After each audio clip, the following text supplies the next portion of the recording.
Now, the next major point of music in my life was obviously when I went to Orono. I played in a lot of bands up there, but these are some of the ones that were relatively important. In fact, there are a ton probably that I don't even remember, obviously, for obvious reasons. I've said obviously 400 times already.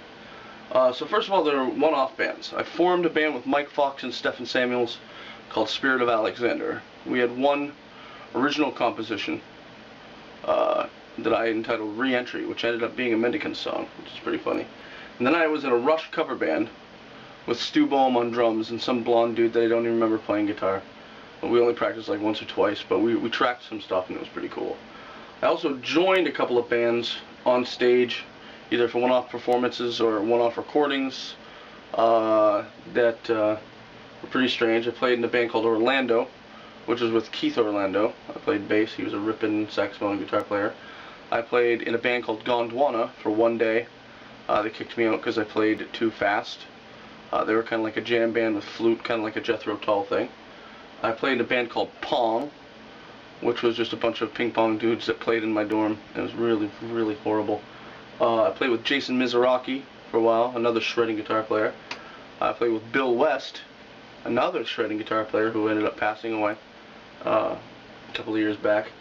I joined Memphis Soul Stew on stage a couple of times, both on vocals and on bass, just guest appearing. And at Bumstock 95, I joined Naythen, which was one of my favorite bands at the time, on stage playing on a song called Metanoia Disco Lady. The reason I was going there is I was studying music and I was doing jazz. And I played with a bunch of jazz outfits. I did four semesters of the 20th Century Jazz Ensemble as a bass player. Played in a band called 5A with Evan Graves, Tom Peterson, and I believe that Oleg Galanin and Keith Orlando may have played guitar. I don't remember. I played in the Jay Lavoie Trio with Jay Lavoie. Evan Graves Ensemble with Evan Graves, obviously. Another obviously. Played with Jay Bregman, saxophone genius. An older dude who asked me to play bass with him for a while. And when we did the UMO touring jazz ensemble that toured through Massachusetts, New Hampshire, and Maine, I was picked as to play with John Fedshock, who's an amazing lead trombone player. He picked us, director's cut, went through and decided who he thought was the best bass player, best drummer, best piano player, best horn player, so he picked me as the bass player. When I was up there, though, I did have a couple of main bands that I concentrated on. Number one was a band I joined with a guy named Mark St. Onge. It was called Waxman. And that turned into Arctic Fire, which then turned into Atlantics. Same people, different band names, kind of changing our sound or whatever. Then I joined a band called Steam Donkey with Mike Billings, who is actually relatively famous right now. And that band became Summit. We played a live show with the Ramhorn, mostly Jimi Hendrix and Stevie Ray Vaughan covers, a couple of originals. I was in a band called Soup Sandwich with Petey and Chris and Matt Campo, and which soon dissolved and became Brown Hornet with a bunch of other people.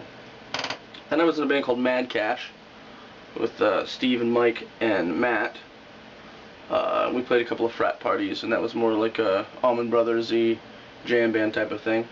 I was in a band called Grassbone with John Emack, Jeff Kalita, Chuck Prinn, and Mike Billings, which was a mostly Pearl Jam-y type of cover band, kind of the early alternative indie stuff. Then I sang, when my arm was broken for a while, I sang with a band called Confidential Informant 1341 with Mikey DeRozier, Jesse Lundy, Denny Taylor, and Kevin O'Reilly. It was kind of like old blues classics, some kind of jammy things. But the other really important big band I was in was a band called Locking Season with Stephen Samuels, Sean Busby, Jason Kern, and Derek Green. Before that, though, it was Magenta Butt Puppets, which I replaced Jonathan Hendler. And before that, we jammed as Moth, which had Evan Graves in it, Dan Murdoch, and a bunch of other cats. So that was kind of like a big chunk of what the Orono was like. So that's like 93 to 95. Alrighty.